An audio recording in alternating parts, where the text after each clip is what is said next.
Здравствуйте, дорогие участники, добрым утром. Сегодня очень на улице тепло. Я думаю, у всех хорошее настроение. И мы начнем сегодняшнюю нашу дискуссионную площадку «Культура, патриотизм. Основы духовного здоровья якутян». Конечно, сейчас, кто не может подключиться в Zoom, можно подключиться в YouTube. Поэтому мы очень надеемся, что у нас очень хорошо, плодотворно наша встреча пройдет. Очень легко и просто, свободно. Свободный микрофон у нас будет. Уже после всех спикеров, у нас 8 где-то, или 9, 8 спикеров будут выступать со своими темами и направлениями. Мы очень вас уверяем, что будет интересно, и после выступлений спикеров начнем обсуждение и ваши вопросы, и надеемся, уверены, что будут хорошие предложения и идеи. Еще в колыбели человек слушает песни и сказки, не понимая всего смысла, но уже впитывает образы и события, которые будут с ним всю жизнь. Все меняется, и культура развивается, совершенствуется. Я например, в детстве с моей бабушки, она очень неграмотная, совсем неграмотная была, но она очень знала много сказок, и Алан По очень много не читала. Но она меня просила переводить русские народные сказки, и потом я уже понял, что она, кажется, этим воспитывала меня и пробуждала вот те же хорошие чувства уже с детства. Высшее проявление культуры – это духовность человека, то есть его нравственный стержень. В первую очередь, конечно, любовь к родным и близким, своему отечеству, своему дому, своей республике, его истории, традициям и обычаям народа. Этот вклад будет разный, но общество такое многогранное, что каждому найдется место и дело, в котором можно достойно проявить себя. Самым ярким проявлением духовности личности, конечно, является гражданственность и патриотизм, любовь, как я сказал, к своей родине, готовность к самопожертвованию ради своего, можно сказать, отечества. Общество не может жить и развиваться без науки и техники, но его невозможно представить и без музыки, художественной литературы, театра, кино, живописи и других видов искусства, без настоящей полнокровной культуры. Защита Отечества до защиты его культуры, всего, что создано народом, его веры, традиций, обычаев. И не менее важно и то, что наша армия даже всегда являлась носительницей и важнейшим источником культуры. Никакие западные веяния не заменят самобытности нашей национальной культуры. Большую помощь в нравственном выздоровлении нашего общества могут и должны оказать настоящее искусство, литература, кино, пропагандирующие историю страны, традиции народа. Цель культуры мы видим в облагораживании человеческой души, обогащении ее красотой окружающего мира, ведь ни одну экономическую или политическую задачу мы не решим, пока сами не укрепимся нравственно. Только настоящая культура способна сохранить и пробудить в человеке чувство долга и ответственности, совесть и любовь к людям, к окружающим, ко всему, что тебя окружает. Патриотизм и нравственность – стержень нашей культуры. Именно в этом консолидирующая сила, способная спасти людей от кризиса в духовном состоянии общества. Конечно, человеческие ценности немножко сейчас отодвигаются, к сожалению, на задние планы. Очень много таких примеров. И, конечно, хочется, чтобы это немножко улучшалось и не выдвигались на передний план уже финансовые стороны. И, конечно, сегодняшняя встреча внесет какой-то вклад в развитие этой тоже стороны. Сегодня нашу встречу мы будем вести с Надеждой Михайловной Дайковой, ректором Высшей школы музыки имени Василия Афанасьевича Войцехова, заслуженным работником культуры нашей республики, Пожалуйста, Надежда Михайловна. Доброе утро всем. Я с удовольствием представляю Сергея Васильевича Расторгуева, председателя комиссии по вопросам культуры, искусства, духовного развития Общественной палаты. Как вы знаете, Сергей Васильевич является художественным руководителем и директором нашего любимого, самого северного цирка.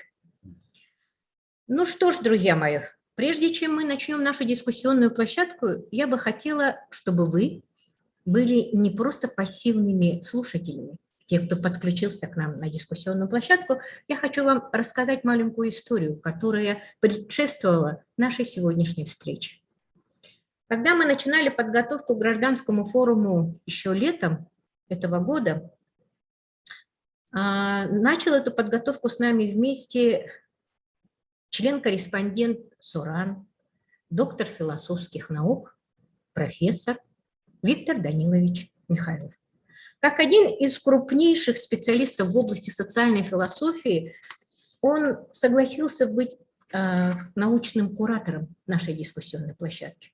Но он, как человек, имеющий свое собственное мнение, хотел, чтобы обсуждение на площадке было построено таким образом, чтобы люди отвечали своими выступлениями на волнующие всех нас вопросы. Первый вопрос. Что мы можем предложить взамен советскому патриотизму? Второй вопрос. Как влияет современное социально-экономическое развитие на людей? Есть ли цели и задачи? Как общество, государство мы строим? Какое конкретно общество? И третий вопрос, который, конечно, больше всех его волновал, это в чем идея строительства России? И он хотел, чтобы мы озвучили свою мечту. Какая должна быть Россия? Уважаемые участники нашей дискуссионной площадки, вопросы, конечно, сложные, философские, но каждый, возможно, задумывается о них. Программу мы вначале выслушаем всех спикеров, и у нас, по нашим расчетам, должно остаться час или около того времени. Предлагаем вам попытаться ответить на эти вопросы. Если не на все, то по выбору на любой из них. Конечно, время для выступления очень ограничено. Мы будем просить вас выступать не более 3-5 минут.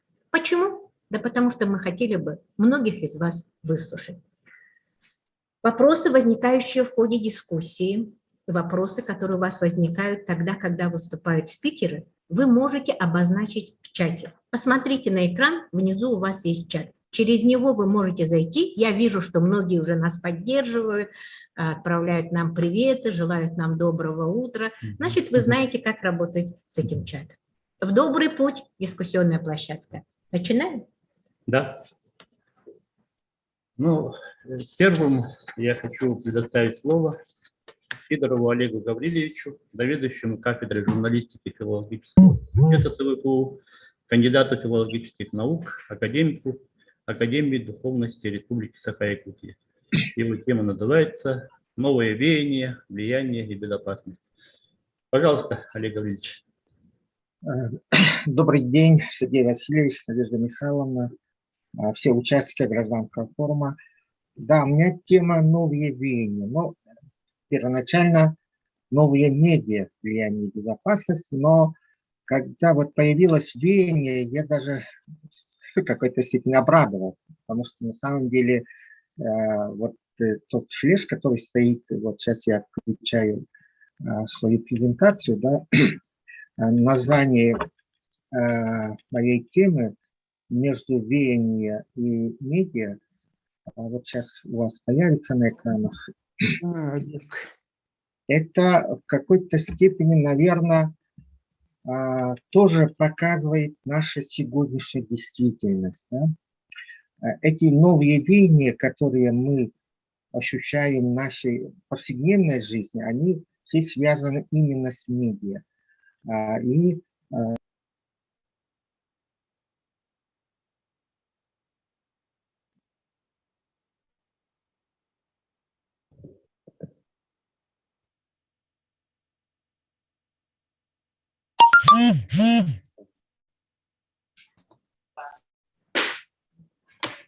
Олег Гаврилевич, вас не слышно.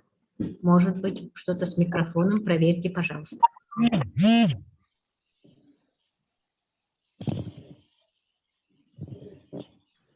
Уважаемые друзья, мы работаем с вами в онлайн-формате, поэтому, возможно, будут сбои, но мы очень надеемся, что это не смутит вас, и вы будете с нами до конца. Олег Гаврилович, вы с нами?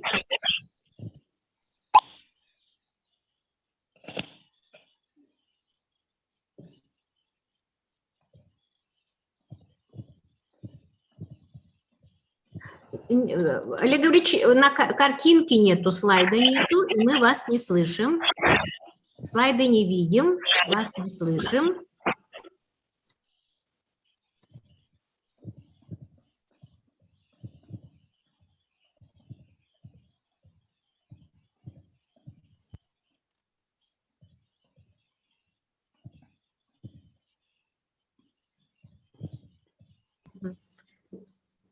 Так, у Олега Гавриловича что-то с техникой.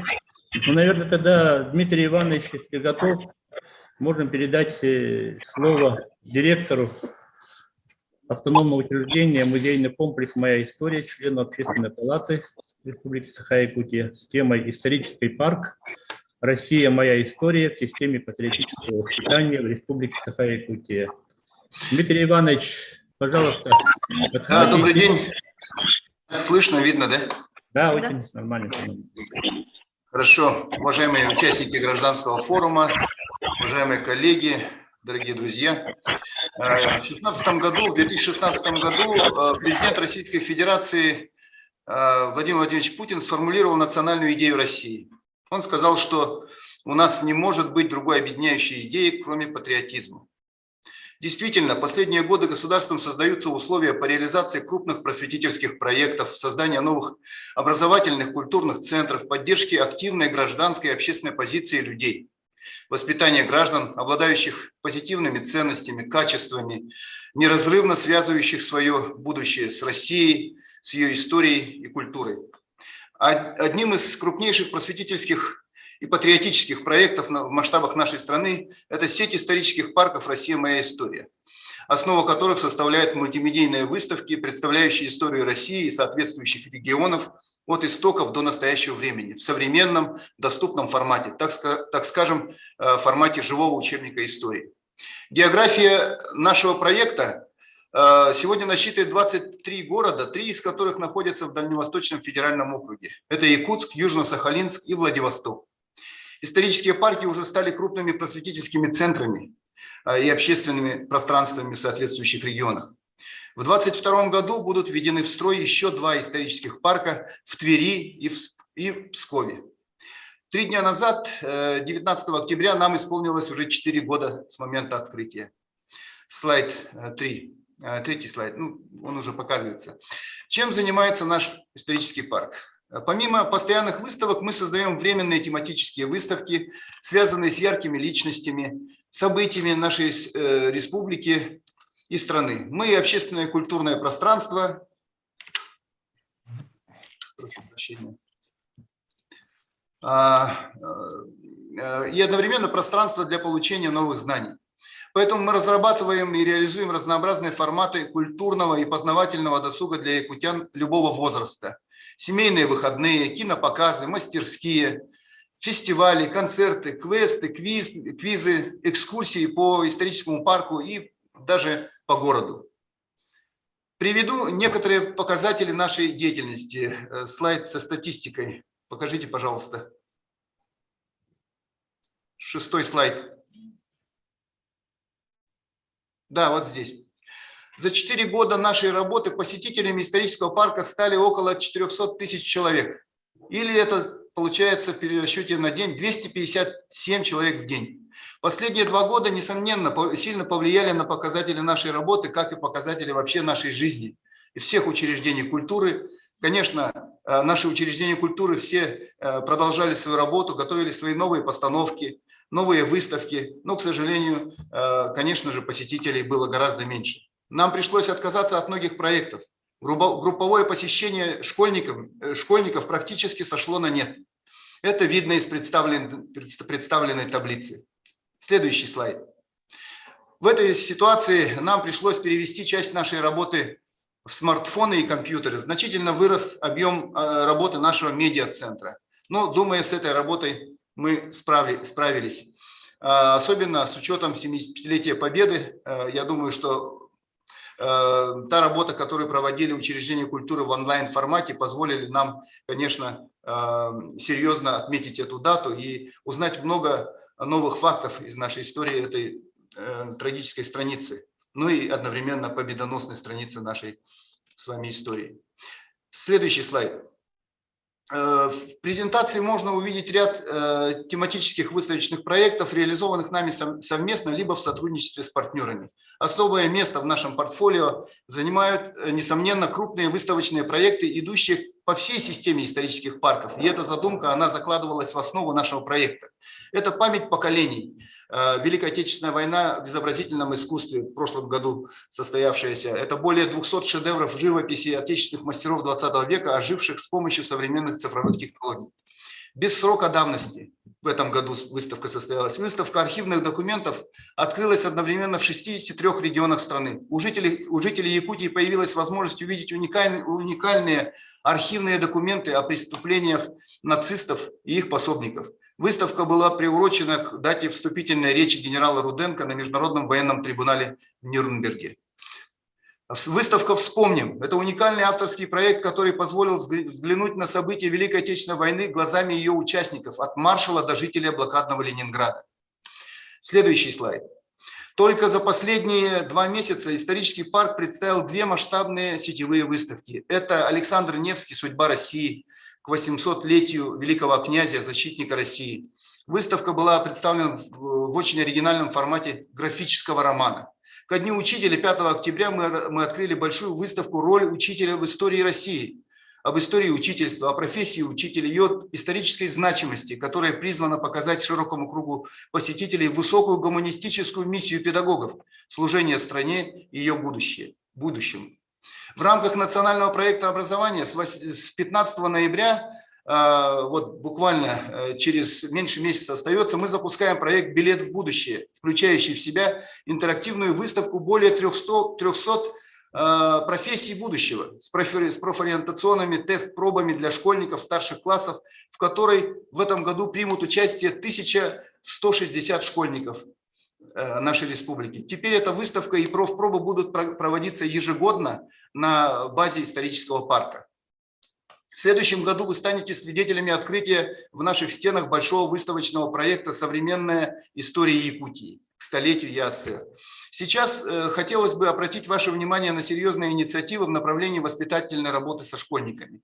Среди них введение в государстве института советников директоров школ по воспитательной работе согласно принятым в 2020 году поправкам закона об образовании, которые предполагают создание системы воспитания в школах с сентября 2021 года. В этом учебном году 2500 советников по воспитанию начали работать в школах в 10 пилотных регионах. И с учетом опыта эта практика будет распространена на всю страну. Следующий слайд. Пушкинская карта, вот он стоит. Еще одна важная инициатива – это запуск с 1 сентября 2021 года проекта «Пушкинская карта», которая позволяет молодым людям в возрасте от 14 до 22 лет приобщиться к культурным ценностям за счет государства и одновременно может стать драйвером для развития учреждений культуры, актуализации репертуаров и мероприятий с учетом интересов молодежи.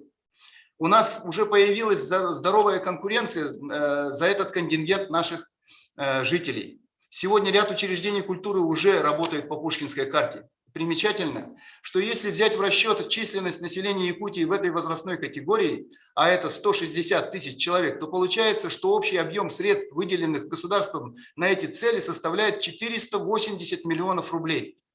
А сегодня из этой огромной суммы приобретено билетов на сумму менее 1 миллиона рублей.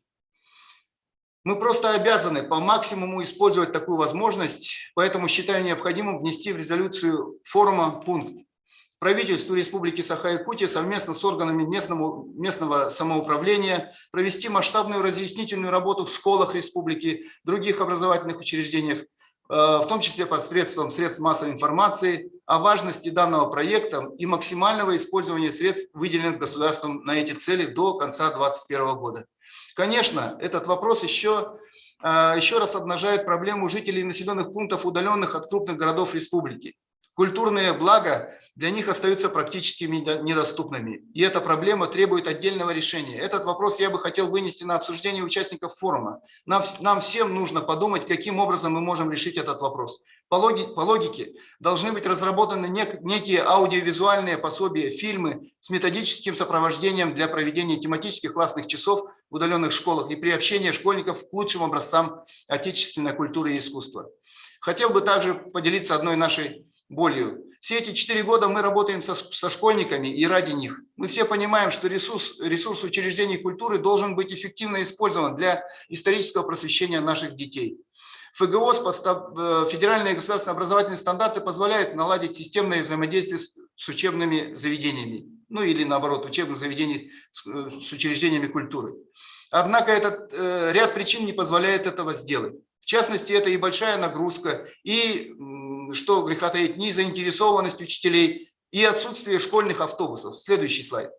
Справедливости ради нужно отметить, что ряд школ организует посещение учреждений культуры в регулярном порядке, но системного решения до настоящего времени достичь не удалось. И поэтому я предложил бы в рекомендациях форума включить тоже следующий пункт. Правительство республики совместно с городским округом город Якутск, муниципальными образованиями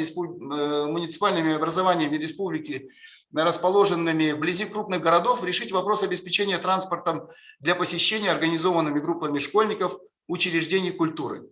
А также пункт 2. Проработать механизм стимулирования учителей, ведущих активную воспитательную работу со школьниками.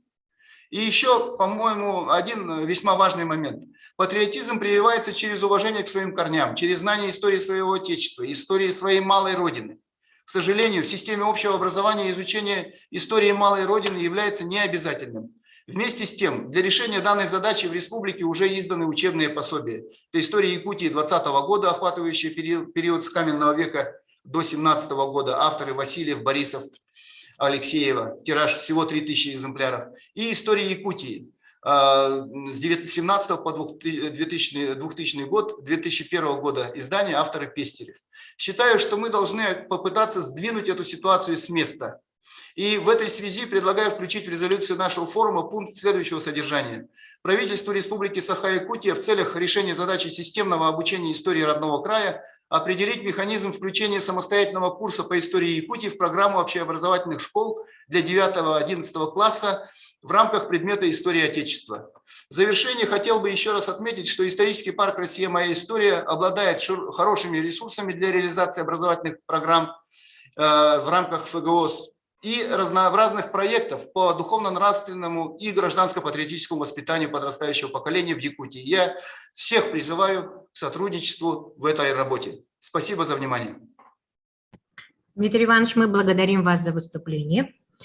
Ну что ж, у нас образовалась некая заминка. Посмотрите, какое большое количество людей сейчас находится у нас на дискуссионной площадке.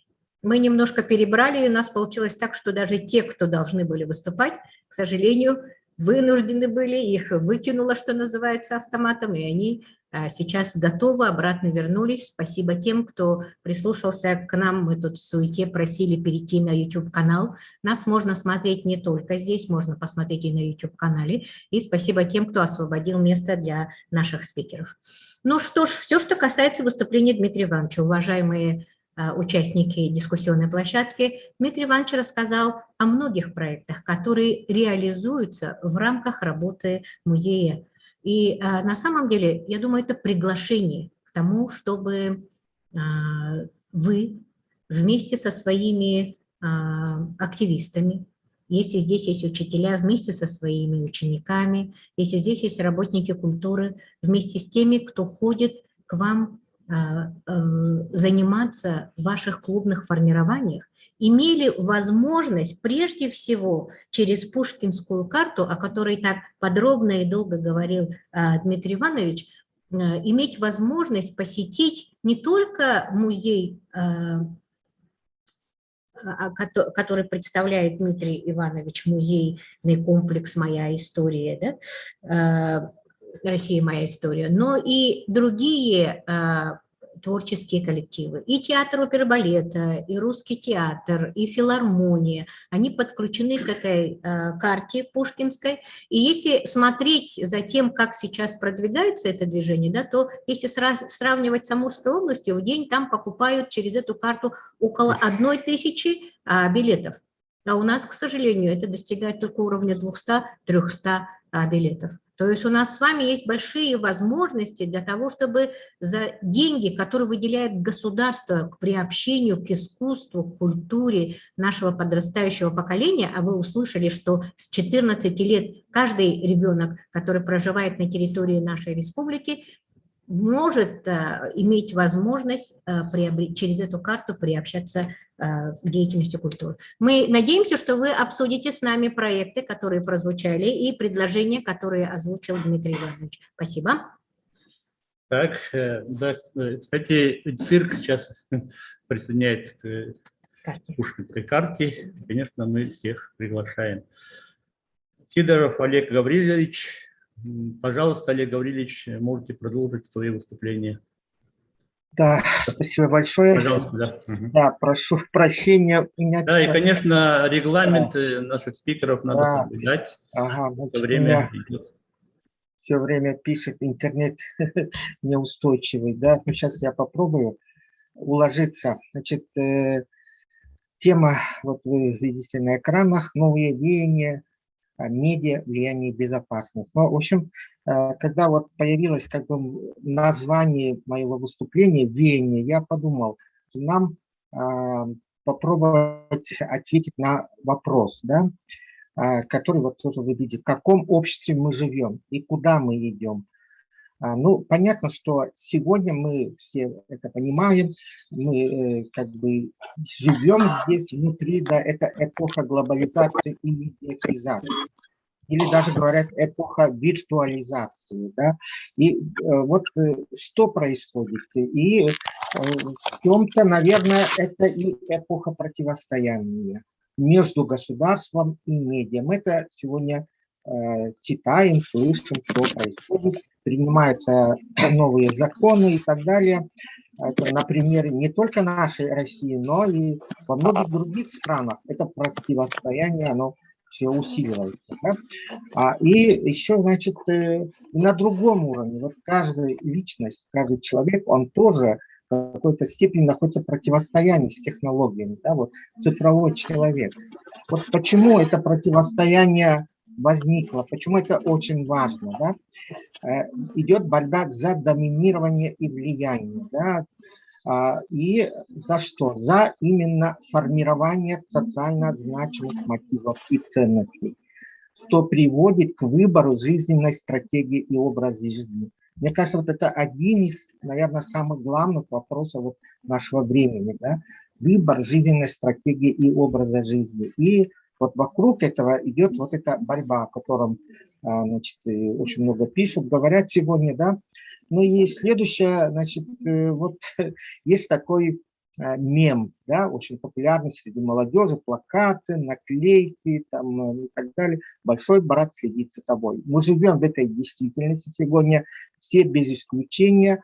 Ну и предсказал это, и, конечно, это выражение принадлежит Джорджу Оруэллу, да, английскому писателю, который написал роман 1984, и роман был написан в 1946 году, опубликован, да, и вот как он, антиутопия, да, насколько он предсказал вот ту действительность, в которой мы сегодня оказались, даже не понимая этого, не замечая этого. И еще есть, ну вот, и человек, вообще, как бы он человек догоняющий.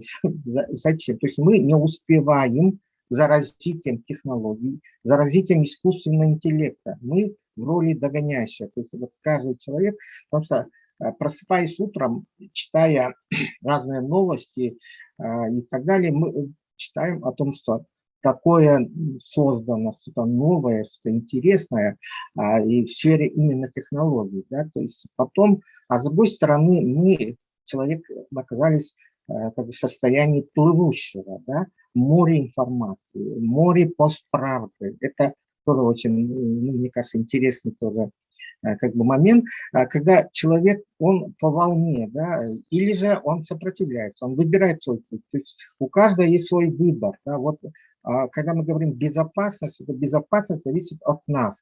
То есть вот, начиная со школы, с университета и, конечно, и взрослой жизни, каждый должен научиться противостоять вот этой море информации, море этой постправды. Да, то есть здесь большую роль играет, конечно, масс-медиа. Да? Роль масс-медиа, оно ежесекундно усиливается. Да? Вот медиа, конечно, они способствуют вот, манипуляции нашим, значит, как бы сознанием. И вот это, чем меньше знаешь, тем легче тобой управлять. Тоже, мне кажется, очень такое емкое выражение, которое характеризует вот о том, когда мы говорим о безопасности. То есть человек современный, он должен стремиться к знаниям, чтобы не оказаться в роли управляемого. Да? И человек должен учиться управлять собой. Да? Если он этому не научится, начнут им управлять уже другие, да, через эти медиа, через эти всякие технологии. Да? Но вот человек современный, что ему нужно? Да? Вот я здесь перечислил, там еда, информация, новости, одежда, слухи и так далее. Это, то есть это некое массовое потребление. Да. Но это было всегда, это не только вот человек современный такой. Это заметил, что Зигмунд Фрейд, массы требуют иллюзий, без которых они не могут. Это, мне кажется, очень такое выражение на века. Да. Людям нужны иллюзии. Ведь они скрашивают жизнь иногда. То есть каждое явление имеет свои плюсы и минусы. Это палка в двух концах. Когда мы говорим о иллюзиях, тоже в чем-то они же не нужны. Да? Вот человеку пережить выжить в каких-то труднейших условиях, в которых он может оказаться. Да? Ну и следующий, вот один из самых цитируемых авторов в сфере науки о масс-медиа, это Герберт Маклюэн. Да? И вот у него был такой труд, есть такой труд «Понимание медиа, внешнее расширение человека», написанный в 1964 году. Да? И насколько он опять вот как бы предсказал нашу сегодняшнюю ситуацию, вот стадии технологической симуляции сознания. То есть он, изучая еще 60-х годах, когда только телевидение становилось всемирным, да, вот как бы такой, создавались мировые СМИ, CNN, ну, в общем, вот целые корпорации, да, телевизионные. И вот он тогда уже начал думать над этим. И вот он, значит, как бы написал вот очень интересный труд. И вот, значит, внешнее расширение человека. Вот мы сегодня это видим. Наши смартфоны – это внешнее расширение, да, наши. Ну и очень много сейчас говорят о карнавализации действительности. Да? То есть карнавализация, медиакарнавализация. Но одним из отцов вот этого понятия был Михаил Михайлович Бахтин, выдающийся советский ученый. Да? И вот он писал в эпоху великих переломов и переоценок. Как будто он пишет о нашем времени. Да? Смены прав. Вся жизнь в известном смысле принимает карнавальный характер. Ну, тут как бы отступая, можно вспомнить, например, вот наши любимые первомайские демонстрации, да, когда-то они имели совершенно другой смысл, а сегодня это, ну, как бы прошу прощения, но это карнавал. Вот просто вспомните, ну, конечно, вот последний год мы не видим, значит, из-за ситуации с ковидом, но в целом это, значит, демонстрация превратился в некий карнавал. Да? Ну вот и такой вот тоже один из интеллектуалов, известный наш Умберто Эко, тоже, конечно же, он об этом тоже писал в начале вот, 2001 года. Карнавализация нашу эпоху охватила всю сферу рабочего времени. Вот каждый из вас помните, да, вы все равно находясь на работе, не может отказаться от смартфона, в котором можно найти море, тоже оказаться море этой информации. Да? И на эту карнавализацию, на эту игроизацию, такие термины, да, влияет что? В первую очередь телевидение. Телевидение все еще остается одним из самых влиятельных средств массовой информации. Да? Ну вот даже вот название «Поле чудес», «Кто хочет стать миллионером», «Своя игра», «Танцы на льду», там «Минута славы». Это прекрасно, с одной стороны, да, там «Голос», но в то же время это как раз и выражение эпохи, в то же время она же влияет, как раз делает нашу жизнь вот именно такой карнавальной. Но в этом, наверное, такого плохого нет. Да? А вот если касаться медиа, опять же, возвращаясь, да, вот, к изначальной тематике нашего выступления, медиа в искусстве, искусство новых медиа, медиатехнологии, форму коммуникации, конечно, в первую очередь, и они влияют на модели восприятия мира. Вот очень хорошо вот выступал Дмитрий Иванов, да, что объединяет наш мир с миром прошлого. Именно вот этот музей как раз, он тоже один из признаков того, каким может быть вот современная культура, да, современные музеи. Но в то же время ведь все-таки ценными остаются настоящее, аутентичное, то, что сохраняется в музеях. А вот если все перейти, вот мне кажется, это совсем будет, это будет неправильно, конечно, полностью перейти только на цифру, да, вот в музеях, там, библиотеках и так далее. Еще, регламент. да, все, я заканчиваю, значит, ну, что еще я хотел сказать, ну, про революцию и так далее, ну, не буду здесь останавливаться. Ну, в общем, я хотел бы вот в конце, да, вот завершается выступление, современному человеку нужны идеи и смыслы, да, это очень важно. И ответить на эти вопросы, ну, мне кажется, вот все-таки фрагментация нашего восприятия мира, оно очень сильно влияет вот на поиск этих идей и смыслов. И здесь нету таких как бы конкретных каких-нибудь ну, готовых ответов. Да? Потребление, это, конечно же, да, то есть, ну вот, и я считаю, что мы, каждый из нас создает свою реальность. И для этого, конечно, влияние и должны быть выбор и в литературе, и в искусстве, в целом культуре, чтобы человек не запутался, да, вот, в своих поисках.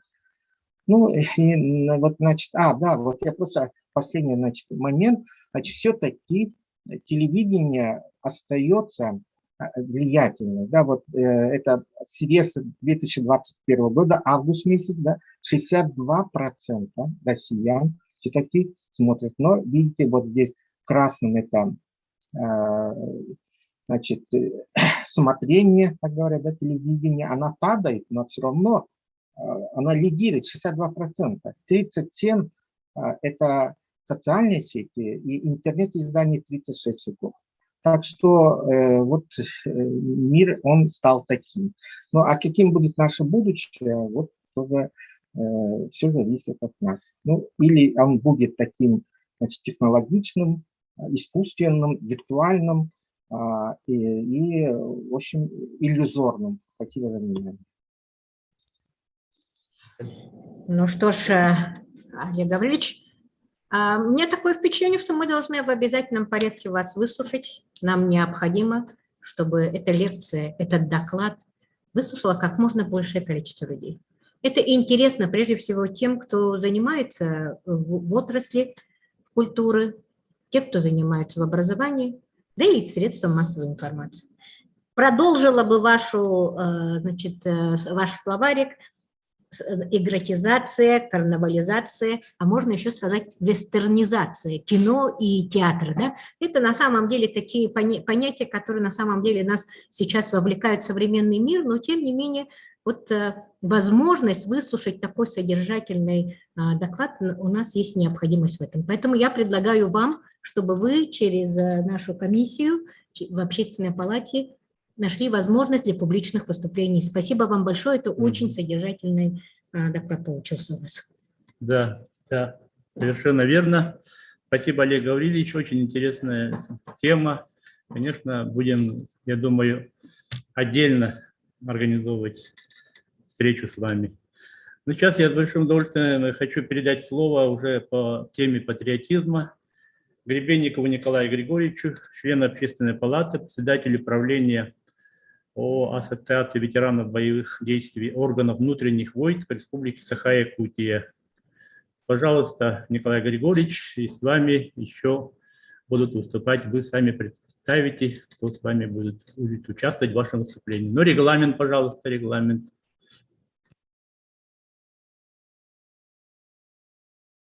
У вас не включен микрофон, Николай Григорьевич, пожалуйста. Нужно включить микрофон, да. Есть, да? Да, сейчас есть. Добрый день, участники сегодняшнего мероприятия. Мы находимся сейчас в здании военного комиссариата Республики Саха-Якутия, то есть место, откуда молодежь уходит на защиту Отечества. У нас немного времени, да, но мы попытаемся сейчас развеять тот миф о том, что в Якутии нет патриотического движения. Это очень много там звучит на различных там площадках. Значит, у нас что в Якутске? Имеются классы кадетские. Они имеются в городе Якутске, в Жатае, в Алдане, в Чурапчинском и Татинском улусах. Есть такое движение, как юный карбашевец. В Якутске юный спецназовец, юный моряк. То есть очень много таких направлений, где дети с удовольствием ходят и обучаются не только военному делу. Они приобщаются к истории, культуре, занимаются физическим спортом. И к нашему форуму это, в общем-то, подходит тема.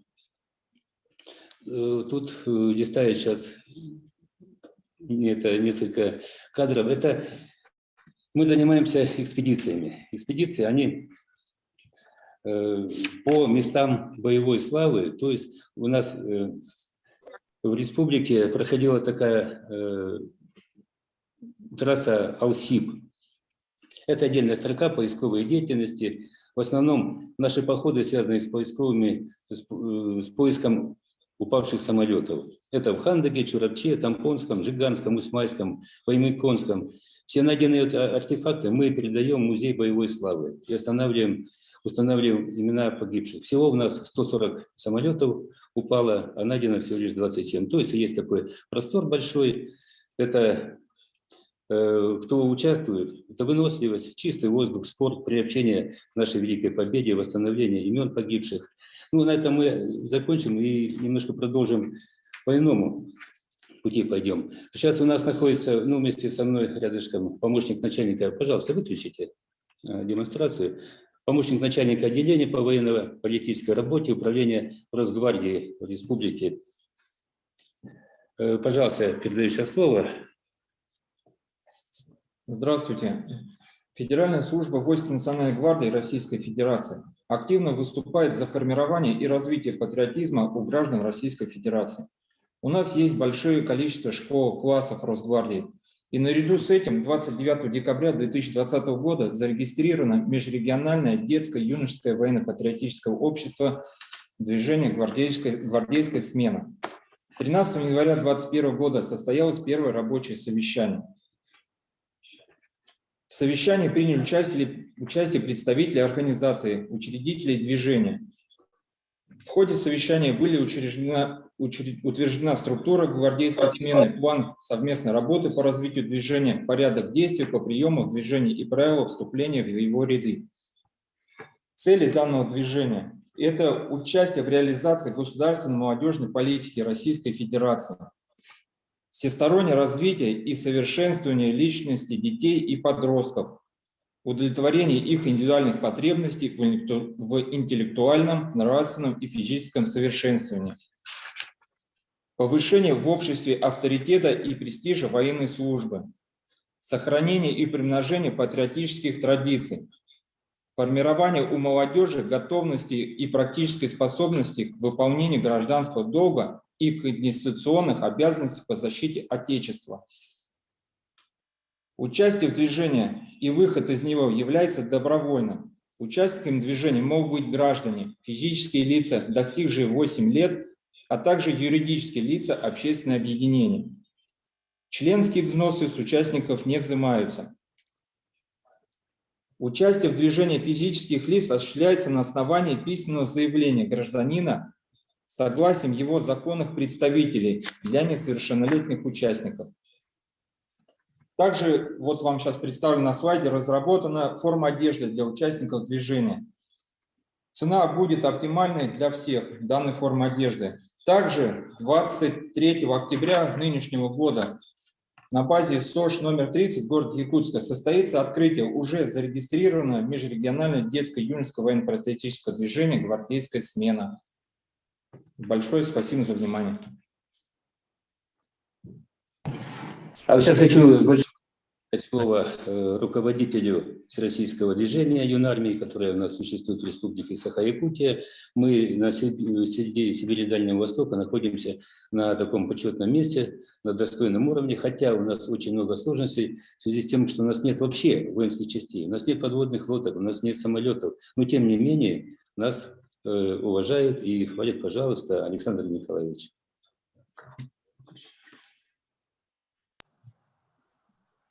Добрый день, уважаемые участники гражданского форума.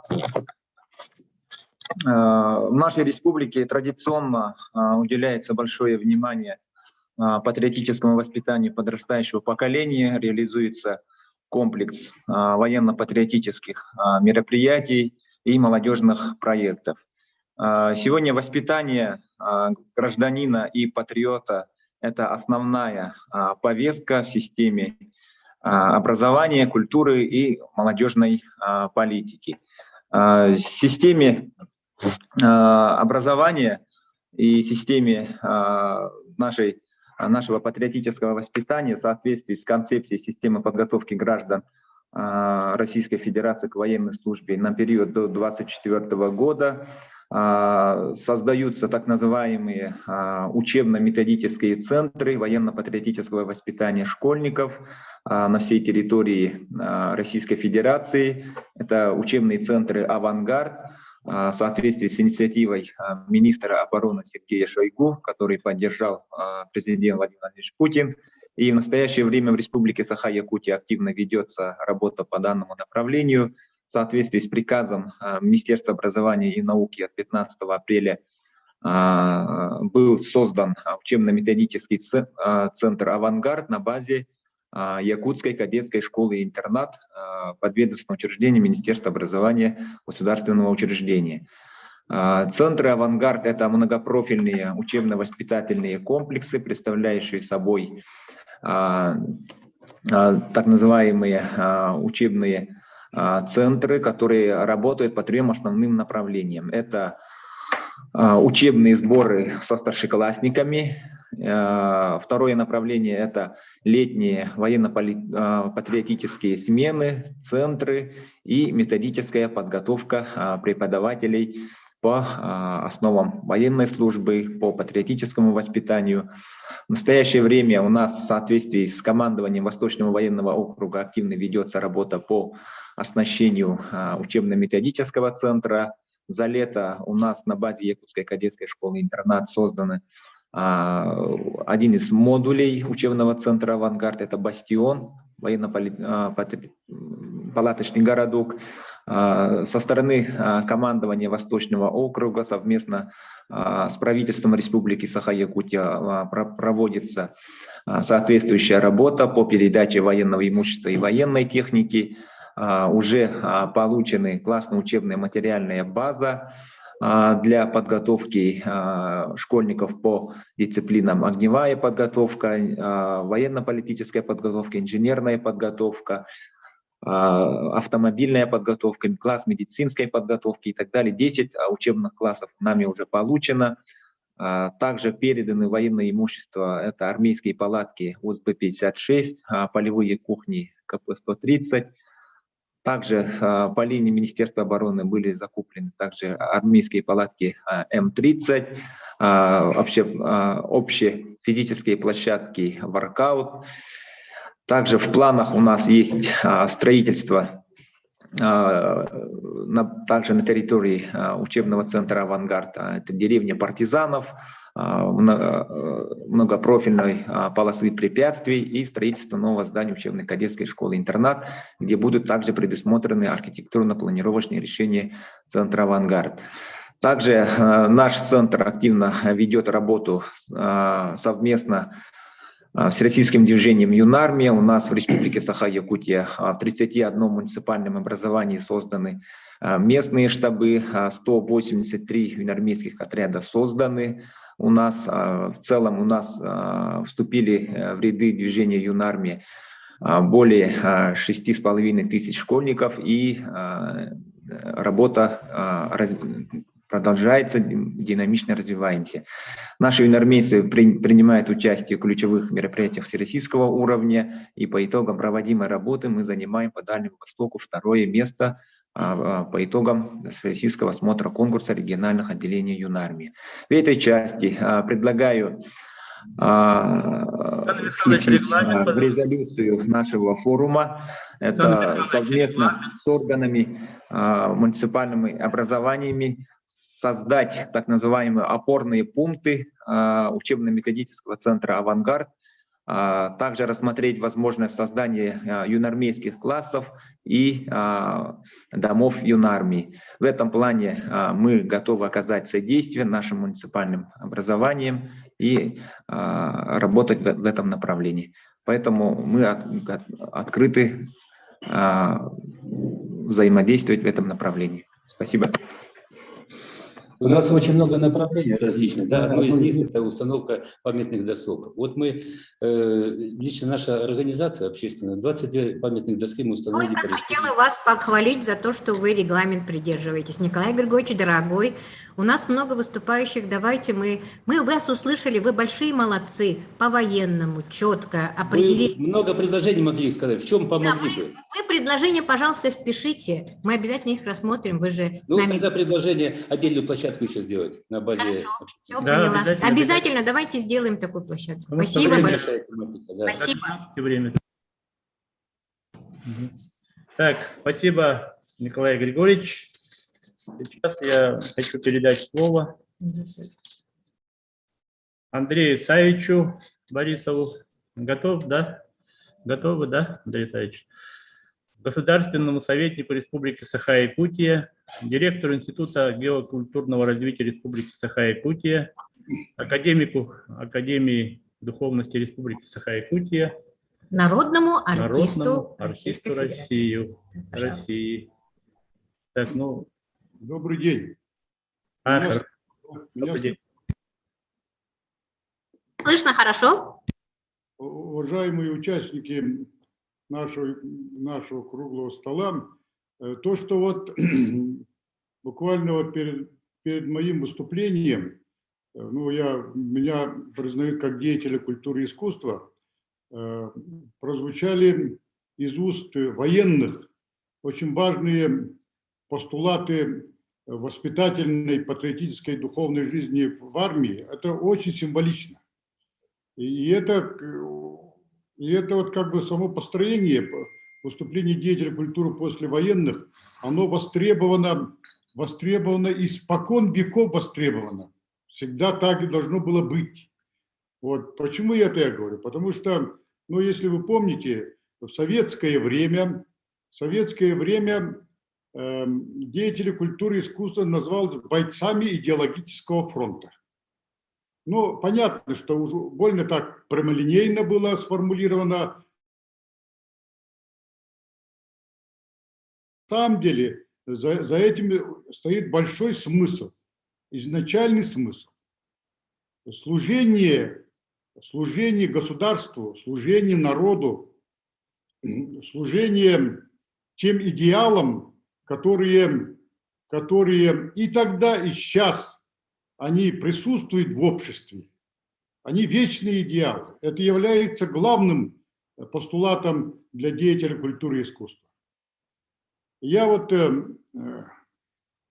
как задумываясь над темой вот патриотизма, над темой, значит, скажем так, духовной опоры, силы общества, общественного сознания, все время прихожу к мысли о том, что если культура и искусство не будет, значит, служить становлению государственного сознания общества, становлению именно государственного сознания, потому что, знаете как, после того, как бы сняты были все идеологические, ну, назовем так, рамки, то культура, искусство, дети культуры, искусства почувствовали такую свободу, в кавычках назову.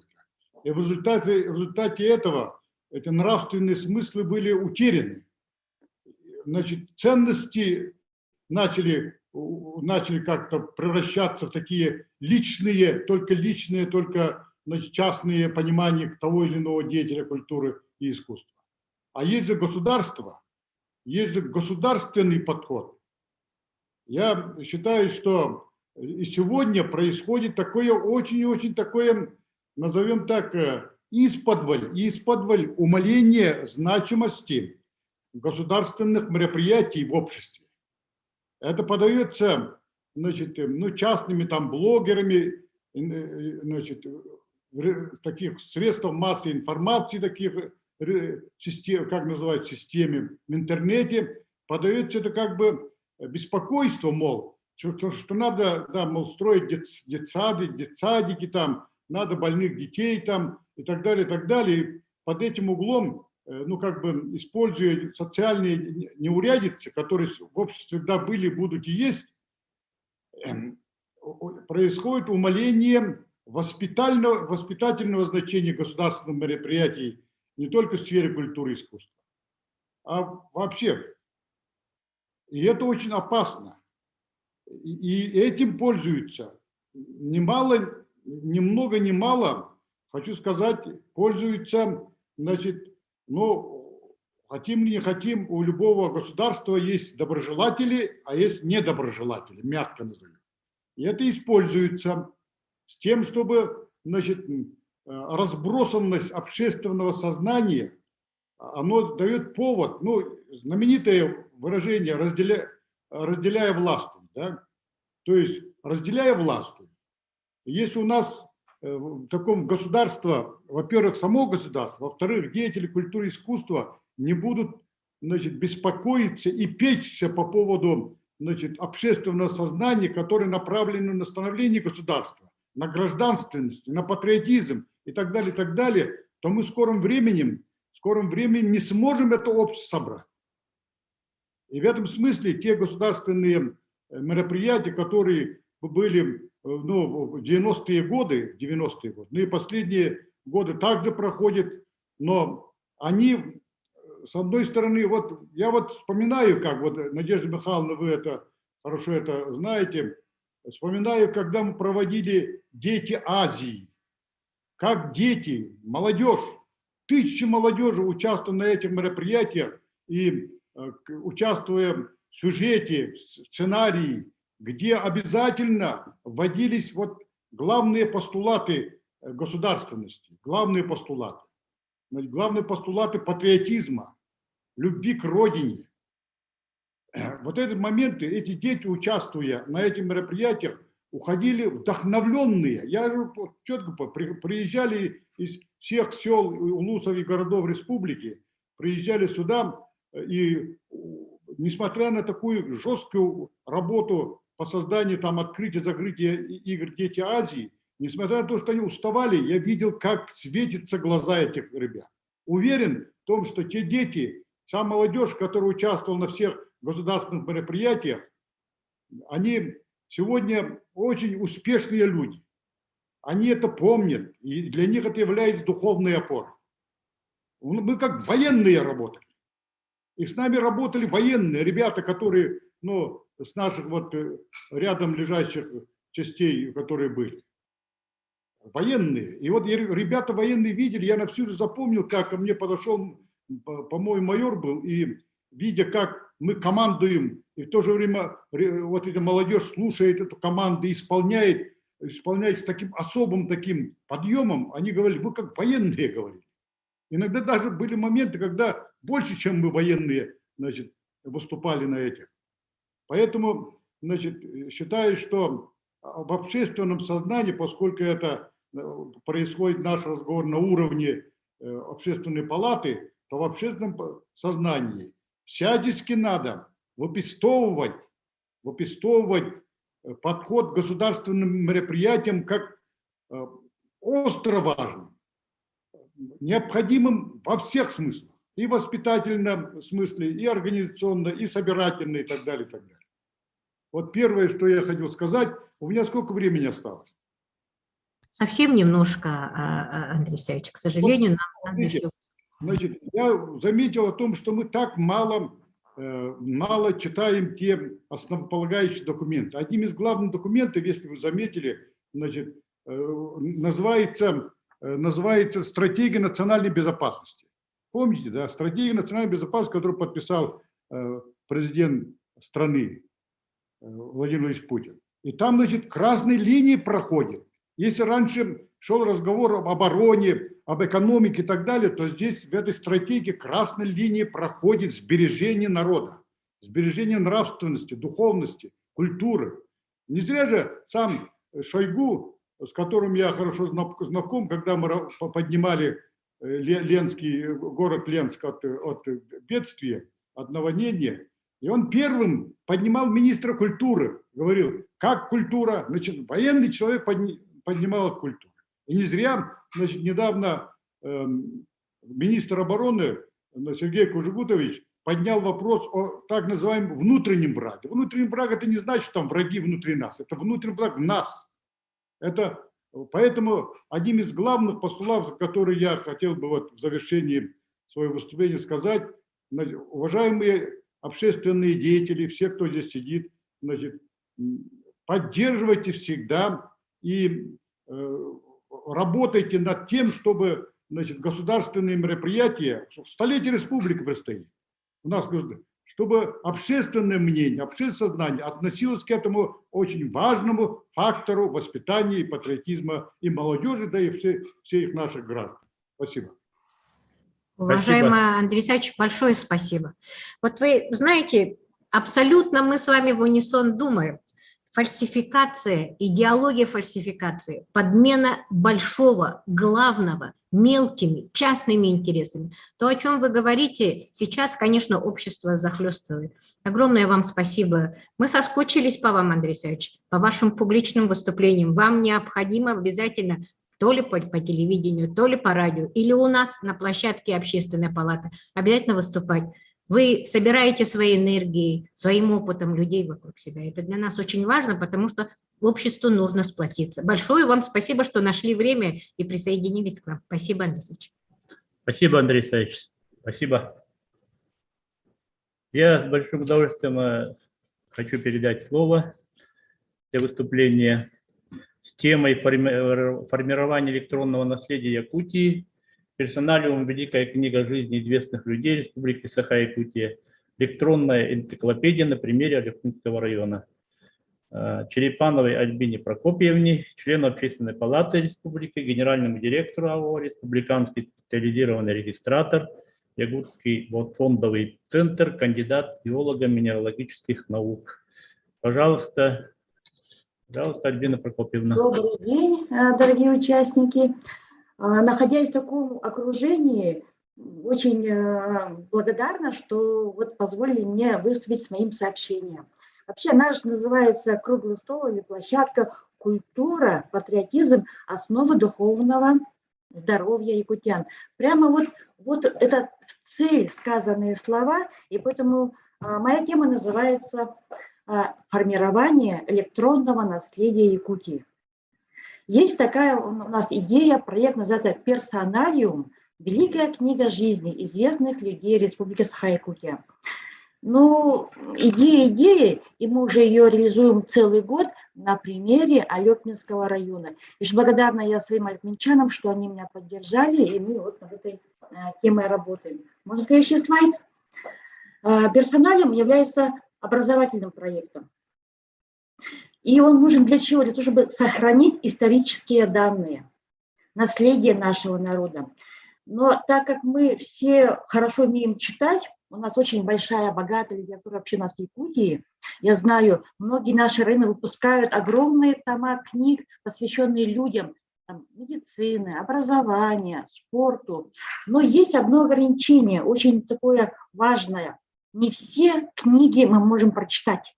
Они не всегда бывают в библиотеках или только в районах, а как в столице, а как в Москве прочитать и в других субъектах. И поэтому мы предлагаем перейти на новые технологии цифровые. Мы предлагаем создать такой интернет-портал, чтобы можно было увидеть с любой точки вообще сегодняшней нашей планеты историю нашего народа. Вот мы еще часто всего как историю познаем? Мы знаем события, военные события, гражданские события. И мы говорим, что вот да, участвовали там население, участвовали воины. И как-то в этой большой группе мы забываем о личностях, только говорим о тех самых передовых.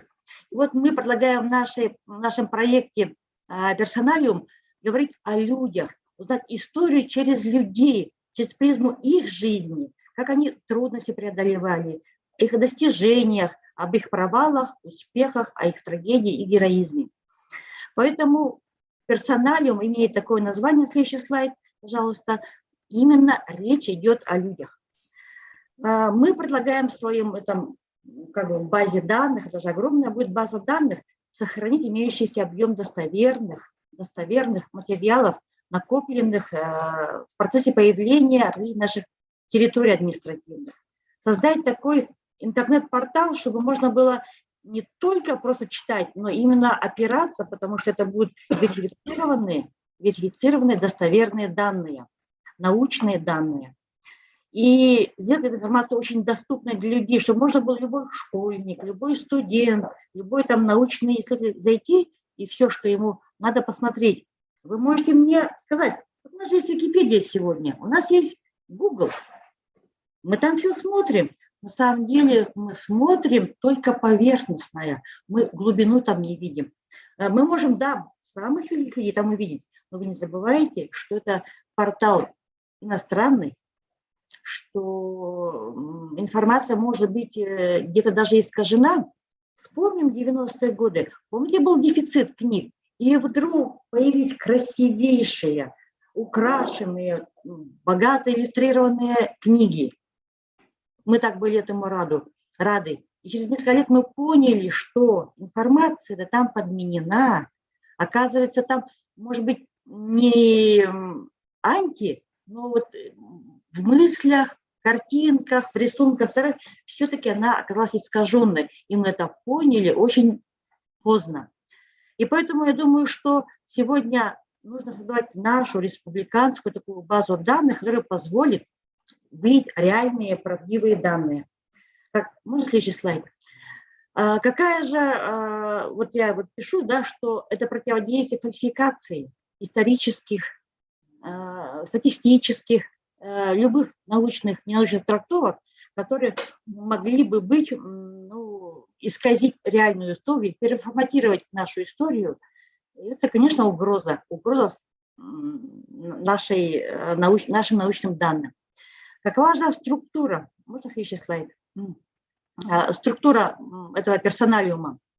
Во-первых, можно следующий слайд? Во-первых, можно следующий слайд? Меня плохо слышно? Да, еще следующий слайд, пожалуйста. Вот в проекте представлена информация о людях, которые работали в Якутии, в органах исполнительной власти, законодательной власти, судебной. И те, кто были вообще первыми, кто колхозы возглавлял, кто школы возглавлял. И поэтому кто родился в Якутии, или те, кто приехали из других регионов, но работают на благо республики. То есть те, кто вложил свой вклад в развитие нашей республики. Следующий слайд, пожалуйста.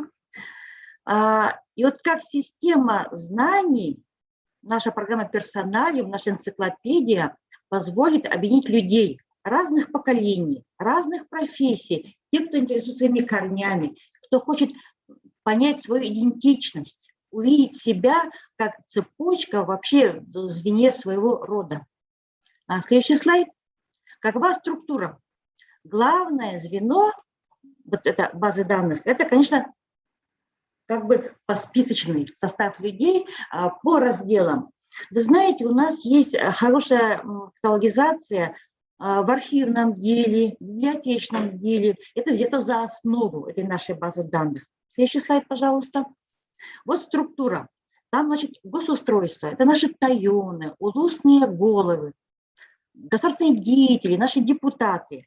Система поисковая. Вы, например, хотите узнать, кто были депутатами. Набираете в поиске «депутаты», и вам показывает список всех лиц, которых вы ищете.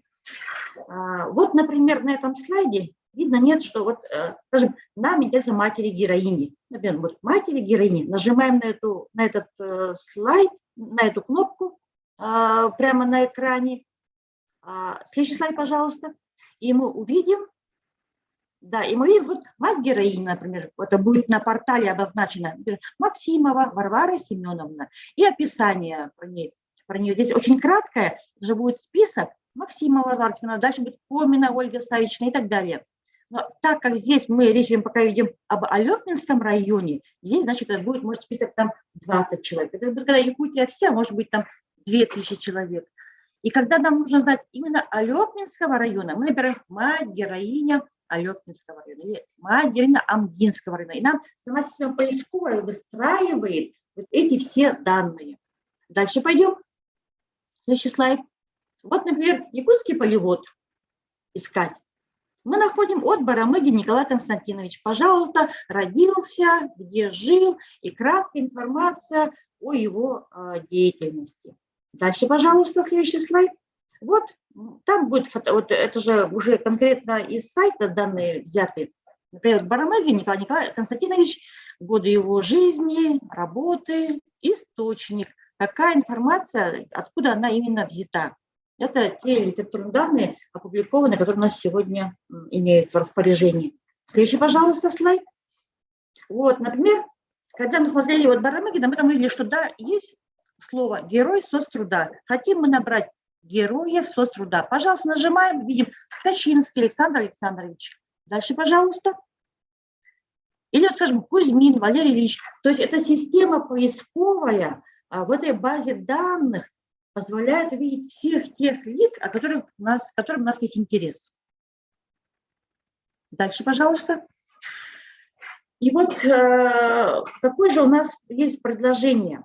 Это очень такая ценная будет база данных. Ее создавать нужно большое время, потому что у нас людей достойных, которые будут в этом вовлечены, указаны, в Якутии очень достаточно много. Я же говорю, это и тайоны самые первые, и те, кто создавал нашу административность нашей республики, те первые директоры совхозов, колхозов ли. Поэтому у меня предложение таково, что если бы это был каждый наш район, приняв это за основу через нашу общественную палату, через рекомендацию, принял участие в формировании этой республиканской энциклопедии. Конечно, если нужно вовлечение и наших госорганов, министерств, тогда это позволит реально формировать ту историческую базу, которая нам позволит познать самих себя, познать наследие. В ней участвовать могут не только, когда будет база сформирована, могут участвовать каждый человек. Он будет искать себя, может добавлять, может, там будет и форумная площадка и так далее. Поэтому, когда встречаюсь с людьми, вот в Алепинском районе, меня спрашивают, а будут ли там, допустим, та категория людей, скажем, будут ли там, скажем, экстрасенсы, или другие люди. Конечно, все же от нас самих зависит, начиная от министерств, от министров, которые у нас работают в Якутии, кончая любыми работниками, заслуженными людьми, вся эта база будет сформирована. И все это только от нас с вами и зависит. Спасибо большое. Спасибо большое, Альбина Прокопьевна. Спасибо. Вот с нами сейчас в студии находится Августа Дмитриевна Марфусалова, и она, комментируя ваше выступление, она очень заинтересована, говорит о том, что такой проект в 2015 году проводили ребята, школьники. Целый год они собирали информацию и опубликовали ее, лидеры коренных малочисленных народов Севера.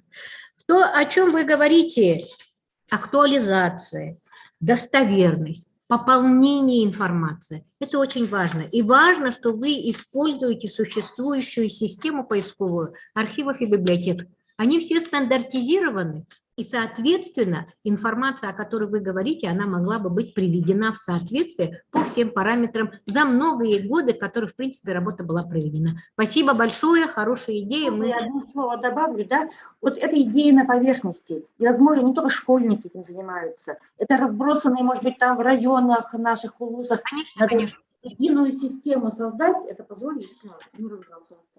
Спасибо большое. Спасибо, хорошая идея. Спасибо, Альбина Прокопьевна. Все очень интересно. Я хочу передать слово Яковлеву Айталу Игоревичу, кандидату исторических наук, доценту исторического факультета Северо-Восточного федерального университета имени Максима Кировича Амосова. Пожалуйста, Айтал Игоревич, вы готовы? Добрый день, уважаемые коллеги. Сейчас я открываю экран. Да, пожалуйста. Всех остальных. Микрофоны тоже остальных. Значит, сейчас будет выступление. Давайте все остальные свои микрофоны выключим. Презентация видна? Спасибо. Презентация видна?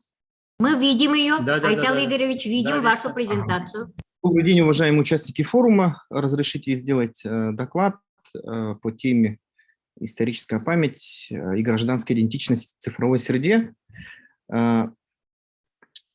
Тема фундаментальная. Почему? Потому что все, что когда мы говорим про патриотизм, когда мы говорим про воспитание подрастающего поколения, с точки зрения культуры, экономики, государства, военно-патриотического воспитания, все это дело опирается на такое понятие, как идентичность человека.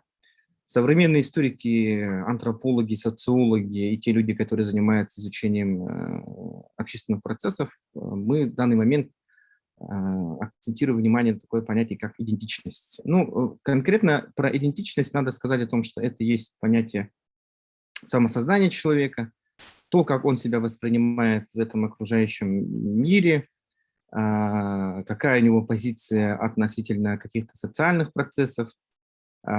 И если говорить так, то идентичность человека – это есть вот такая общность, совокупность определенных индивидуальных характеристик человека. И внутри человека, и как он проявляется внешне, да, это все определяется идентичностью.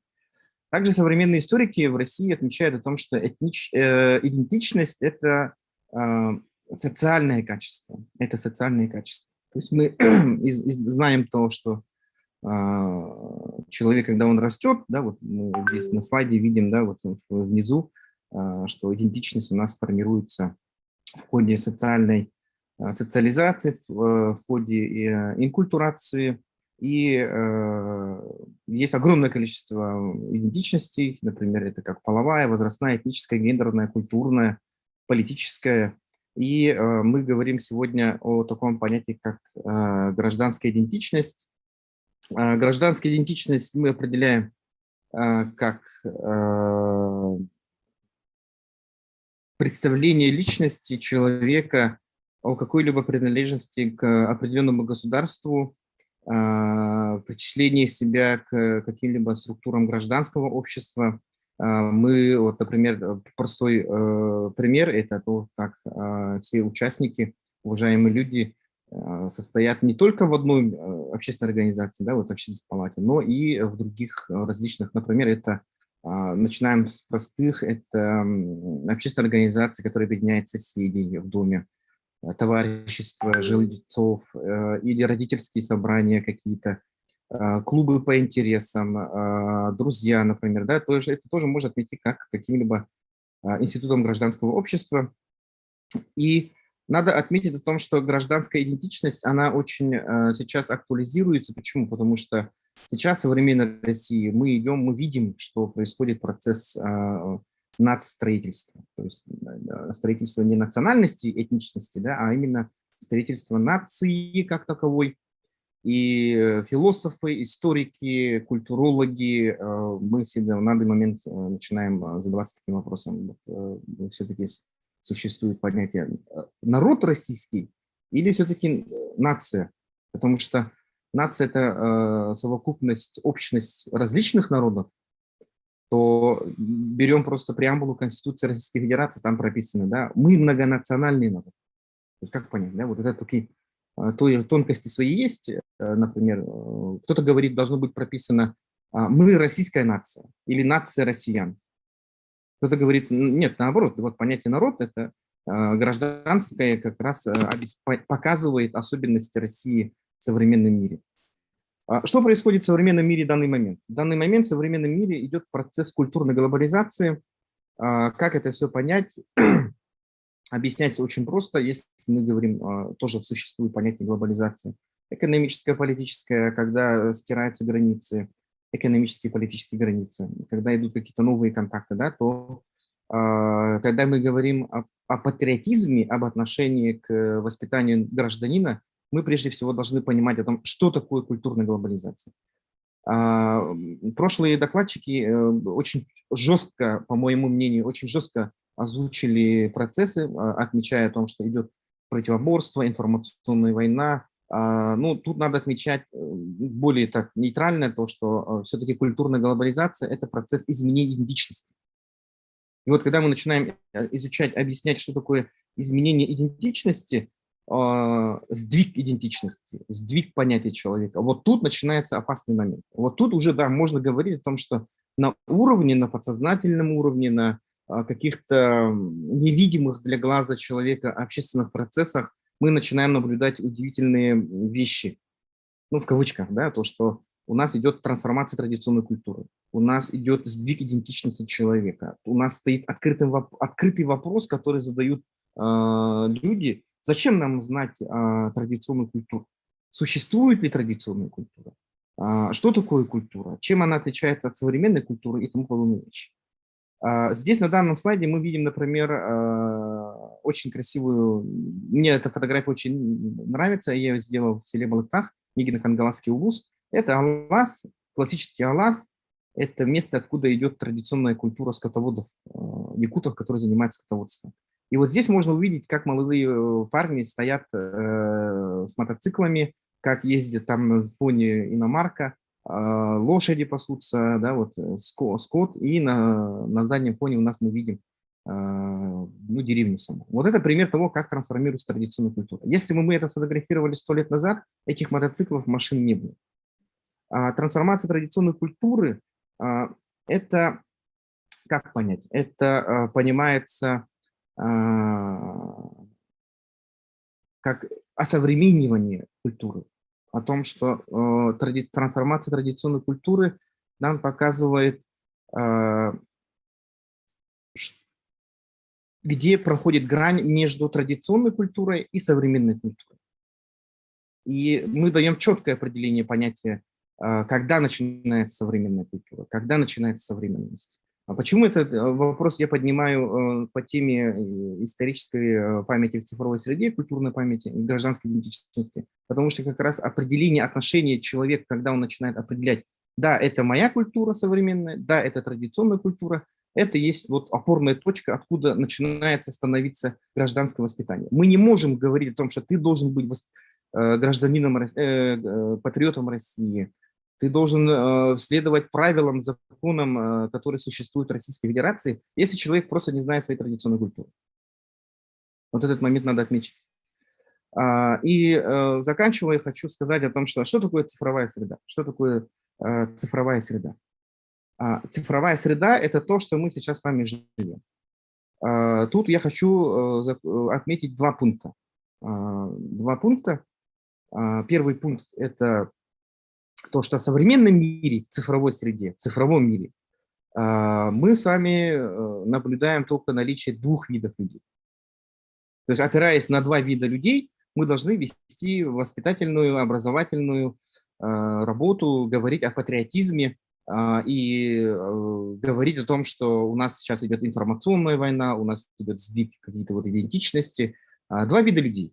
Первое – это digital immigrants, и digital natives, то есть коренные жители цифрового мира и коренные и иммигранты цифровой среды. Я вам сейчас покажу человека, коренного жителя цифровой среды. Сейчас покажу. Это не мы с вами.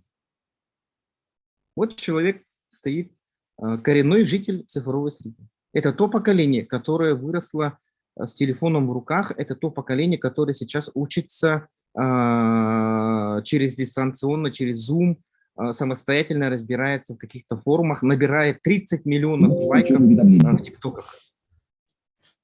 А иммигранты сельской среды, иммигранты цифровой среды, друзья, это мы с вами, все те люди, которые здесь собрались, и вот тут начинается конфликт поколений, отцов и детей. Отцов и детей. То есть иммигранты цифровой среды не понимают коренных жителей цифровой среды. И наоборот, коренные жители цифровой среды не понимают наши постулаты. Пожалуйста, это можно вас перебить? Нет, сейчас никого нельзя перебивать. К сожалению, у нас условия... Да, и заканчивая, второй момент, вот последний. Заканчивая, хочу озвучить фотографию, как раз вот касательно цифровой среды.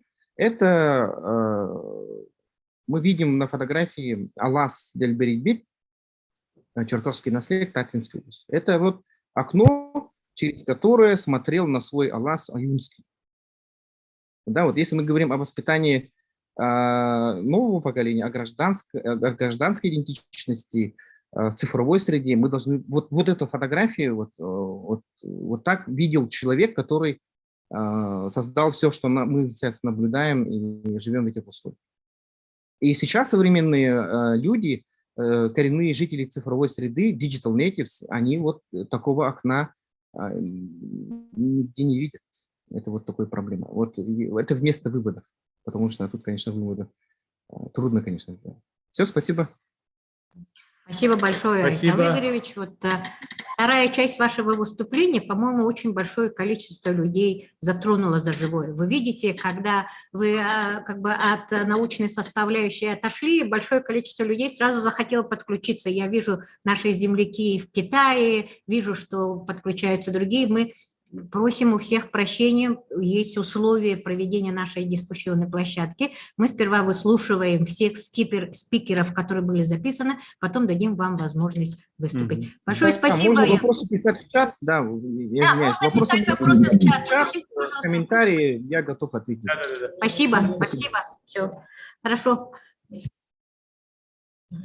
Так, я передаю слово Охлопкову Николаю Николаевичу, председателю региональной общественной организации ХОС, учителя истории Ильгейской средней школы. Николай Николаевич, пожалуйста, вы с нами, Сунтарского улуса. Да. Пожалуйста. Здравствуйте, уважаемые модераторы, уважаемые участники форума. Тема моего выступления – социальное партнерство некоммерческих организаций в сфере гражданско-патриотического воспитания на примере региональной общественной организации ЭХОС. Как известно, некоммерческая организация является юридическим лицом, основной целью деятельности которой является не извлечение прибыли, а достижение различных социальных, благотворительных, культурных, образовательных и научных благ. Также НКО создают с целью охраны здоровья граждан, развития физической культуры и спорта, удовлетворения духовных и иных нематериальных потребностей граждан, защите прав, законных интересов граждан и организаций, разрешение споров и конфликтов. Одним из важных способов развития некоммерческой организации является установка партнерских отношений. Партнерские отношения могут быть выстроены с коммерческими, некоммерческими предприятиями, государственными и муниципальными организациями. Если рассмотреть более детально, что же собой представляет совместное социальное партнерство? Социальное сотрудничество совместной деятельности две или более организаций объединяют свои вклады и принимают на себя обязательства действовать совместно с целью реализации некоммерческих целей, которые не противоречат действующему законодательству и, конечно, уставам некоммерческой организации. Преимуществом заключения соглашения о социальном сотрудничестве является то, что существует возможность внесения в общее дело различных профессиональных и иных знаний, умений, навыков, деловых связей, опыта, а также информации и всех возможных видов материальных и нематериальных активов. Региональная общественная организация ЭХКОС была зарегистрирована 19 октября 2020 года. За год своей деятельности наша организация подписала 3 соглашения и выиграла 2 гранта районного и республиканского уровня. Если говорить о районном, то мы выиграли грант главы Сунтарского улуса «Народный бюджет». В проекте социальным партнером у нас является администрация сельского поселения Эльгайский наслед Сунтарского улуса. В данное время проект у нас реализуется на основании данного соглашения с администрацией села. В августе текущего года мы стали победителями гранта главы Республики Саха-Якутия проектом «Патриотами не рождаются, а патриотами становятся». Проект у нас нацелен на организацию досуга несовершеннолетних, состоящих на учете в инспекции по делам несовершеннолетних, Министерства внутренних дел, комиссии по делам несовершеннолетних и защите прав, и внутришкольном учете по профилактике правонарушений и безнадзорности в Сунтарском улусе.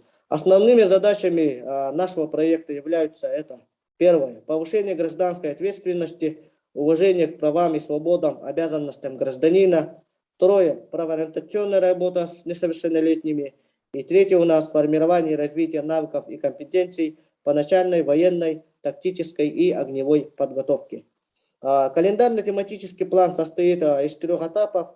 Первый этап у нас это информационно-профилактический, второй этап у нас практический, профориентационный, и третий этап у нас это спортивный этап. Всего по проекту должны провести 9 мероприятий в течение этого учебного года. Социальными партнерами по проекту «Патриотами не рождаются, а патриотами становятся» является муниципальное бюджетное общеобразовательное учреждение Эльгайская средняя общеобразовательная школа, администрация сельского поселения Эльгайский наслед. Во время написания проекта сильную поддержку получили от ректората Северо-Восточного федерального университета Максима Кировича Аммосова, так как во время студенчества в Северо-Восточном федеральном университете я был председателем гражданско-патриотического клуба «Отчизна». Клуб работал в то время по присвоению имени Севастопольска на Безымянной улице. Была проведена большая работа по восстановлению имен воинов мемориала солдат Туймада. На территории Сулуфу произведена реконструкция мемориала «Слава победителям», и мы принимали участие в благоустройстве этой площади вокруг мемориала. Появилась новая традиция проводить у этого мемориала ритуал свеча памяти. Этот опыт очень помогает в нашей работе с проектом «Патриотами не рождаются, а патриотами становятся». В данное время проект наш включен в годовой план, воспитательный план управления образованием Сунтарского улуса, и на основании этого планируем подписать соглашение о социальном сотрудничестве с управлением образования нашего улуса. Хотелось бы отметить, что социальное сотрудничество некоммерческих организаций с государственными и муниципальными организациями и другими предприятиями является одной из обязательных направлений любого НКО. Ведь у нас у всех одна цель – сделать лучше свое село, район, свою республику и в целом свою страну. Спасибо за внимание. Спасибо большое, Николай Николаевич. Мы искренне от всех участников нашей дискуссионной площадки еще раз поздравляем вас с тем, что ваш проект выиграл грант главы республики в 2021 году. Вы большой молодец, видите, какая у вас история. Абсолютно ясно, что это не на пустом месте. Мы благодарны вам за информацию. Надеемся, что когда проект будет уже реализован, вы придете к нам в общественную палату, к нам в комиссию и еще раз об этом расскажете. Очень здорово. Хорошо? Спасибо большое. Я хочу передать слово Чудиновой Людмиле Михайловне, заместителю директора по научно-методической работе, руководителю социально-педагогического Маинской средней общеобразовательной школы имени Владимира Петровича Ларионова с углубленным изучением отдельных предметов Мегино-Кангаласского района. Пожалуйста, Людмила Михайловна. Добрый день, участники гражданского форума. Я очень рада присутствовать на этом мероприятии, и мое выступление будет прежде всего, наверное, связано с тем, что я буду говорить о той практике, которая подтверждает все те слова и все те мероприятия, о которых только что очень много и интересно рассказывали все наши коллеги. Так, ну, прежде всего несколько слов о нашей школе, поскольку наша школа является одной из самых больших школ Мегино-Кангаласского улуса. У нас учится 892 обучающихся и работает около 100 учителей, 98. Наша школа носит имя первого академика из народа Саха Владимира Петровича Ларионова. Это тоже, думаю, значимо, он наш выпускник. И как любая школа, мы работаем над поставленной национальным проектом образования целью воспитания именно социально ответственного гражданина нашей России, который воспитывается на нравственных ценностях нашего народа и культурных традициях. Поэтому вот хочу начать свое выступление с таких вот небольших вещей. Самой главной миссией нашей школы – это развитие успешности каждого обучающегося. Не секрет, не все учащиеся являются отличниками, хорошистами, но у каждого есть свои какие-то таланты, способности, и мы должны их развивать для того, чтобы вот они стали успешными. В нашем понимании успешная личность – это не только творчески развитая, самостоятельная, ответственная личность, но она и конкурентоспособная. Она реализует свои индивидуальные особенности в практической жизни. То есть мы их готовим будущих граждан малой Родины, которые будут востребованы, готовы к саморазвитию и развитию своего села, республики. Поэтому наша школа включается во все проекты, создает такую среду, вот о которой только что говорили, не только информационную, не только цифровую, но и практикоориентированную среду через проекты агропрофилированной школы, политехнической. Мы реализуем проект «Школьный бизнес-инкубатор», также являемся цифровой образовательной средой, являемся активными участниками российского движения школьников. То есть все, о чем говорили раньше наши спикеры, я к ним присоединяюсь. Во все эти проекты школа обязана, тем более большая, включаться, чтобы вот все это личность в совокупности именно позволило нашему ребенку стать настоящим патриотом и гражданином своей страны. Вот. Ну, понимаем, что наша самоидентификация, самоидентичность, как только что говорили, да, именно начинается с того, что вот ребенок приобщается к своей национальной культуре. Поэтому, вот, сохраняя традиции, мы уже начиная с начальных классов, наши дети занимаются в фольклорных кружках, играют на хамусе, исполняют чабархах, народные песни. О движении наших классных коллективов, достижениях наших хамусистов можно рассказывать очень много. Они являются победителями многих международных и других конкурсов.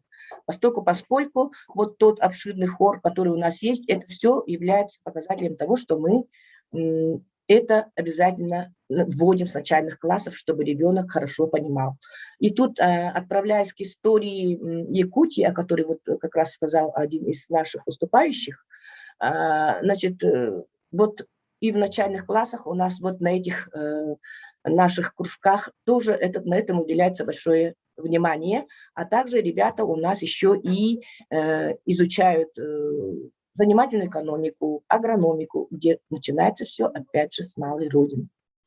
Вот, значит. Ну и, естественно, это не только песни, танцы, но еще и национальные игры, которые развивают ловкость рук, гибкость мышления, что очень важно в наш цифровой век. Угу. Так, значит, ну и наши юноармейцы. Вот, опять же, я возвращаюсь к нашим предыдущим спикерам, которые говорили о том, что наши юноармейцы, они являются не только хорошо стреляющими, хорошо марширующими будущими воинами, но они и также являются людьми, которые занимаются очищением памятников, проводят какие-то специальные помощь по очищению территорий, помогают нашим ветеранам. Таким образом, они уже становятся более близкими и на практике начинают работать именно в этом направлении. Так, значит, ну и следующее. Значит, мы понимаем, что без сохранения национальной культуры, родного языка невозможно сохранение самого народа. Угу. Значит, поисковая работа – один из важных проектов, охватывающий много ребят. А результатом этой работы стал выпуск альбома «Святые Матери Победы», посвященный матерям воинов Саха, не вернувшихся с полей Великой Отечественной войны. Никак не могу пропустить при этом следующий слайд.